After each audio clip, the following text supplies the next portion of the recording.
Hello, welcome back to the second video on how to play Bob Dylan's classic track Blowing in the Wind from Freewheeling. Now in the first video we looked at a very basic strum pattern in 4/4 time using downstrokes only, hitting the bass strings on the first and third beats, hitting the treble strings on the second and fourth beats like so.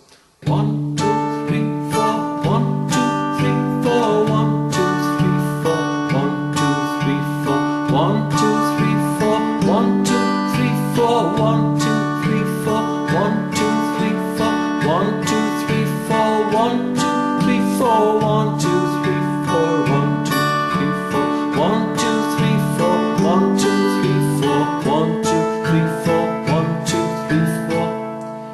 Okay? Now what I want to do now is move a little bit closer to the way Bob Dylan played it on the Freewheeling album by introducing some upstrokes.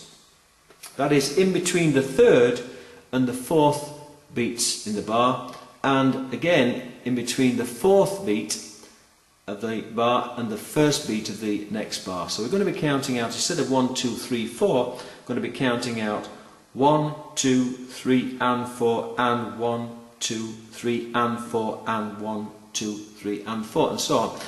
So these upstrokes are coming in as half strokes, half beats in between the main strokes, like so. 1, 2, 3 and 4 and 1, 2, 3 and 4 and 1, 2, 3 and 4 and 1, 2, 3 and 4 and 1, 2, 3 and 4 and 1, 2, 3 and 4 and 1, 2, 3 and 4 and 1, 2, 3 and 4. Get the idea? Now before we move on any further, let me just give you one or two tips on how you might actually strum the strings by resting your hand, or the heel of your hand at least, this fleshy portion here, on say the first 2 or 3 bridge pins. And what I do is just pivot from the wrist across the strings, resting the heel of my hand gently on those first 3 pins, and it gives you a reference point, okay, and it helps you to get good control over all 6 strings rather than moving your arm and your hand.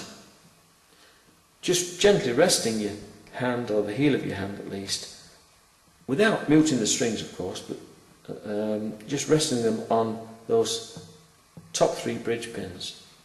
So I'm just rocking back and forth like so.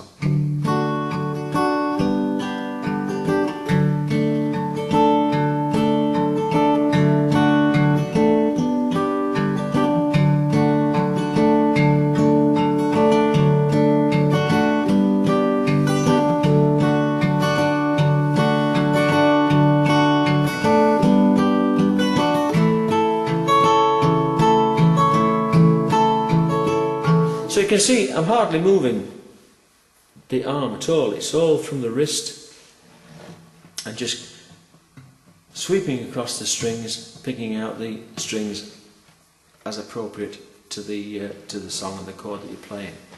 Okay? Righto, let's take a look now at this 4th chord in the song, a chord I've already referred to as a variation on G, and it's this here. I suppose though, technically speaking, thinking about it, it's probably, as I play it, an E minor 7. But it doesn't matter. I mean, the essential thing is to hit that note, that key note, on the 5th string in the 2nd fret. As you pass from a C chord back to a G, or from a C to a D. So Dylan used it as I guess a passing chord.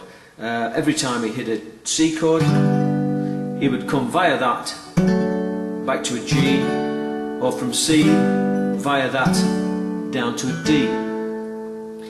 And it's whatever you feel comfortable with. I mean, if you feel comfortable playing an E minor even, that would sound fine. There's no problem with that. It's essentially a question of being able to move comfortably via that chord back to the G or down to a D. Okay? Whichever you feel comfortable with. And we'll look again at that in the third video when we look at these bass line runs that make this song so very distinctive. Simple though it is. Okay? Now let's just finish off by playing through the first verse using this strumming pattern that I've shown you in this video.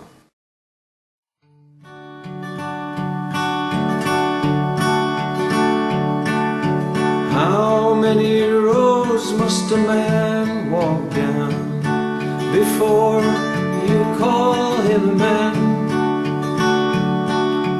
How many seas must a white dove sail before she sleeps in the sand?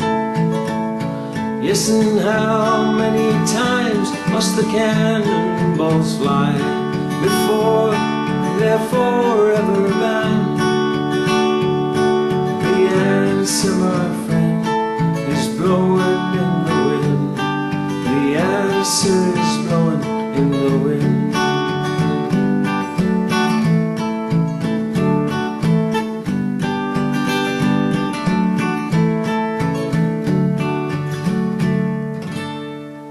Okay, catch up with you in video number 3. All the best for now. Cheers.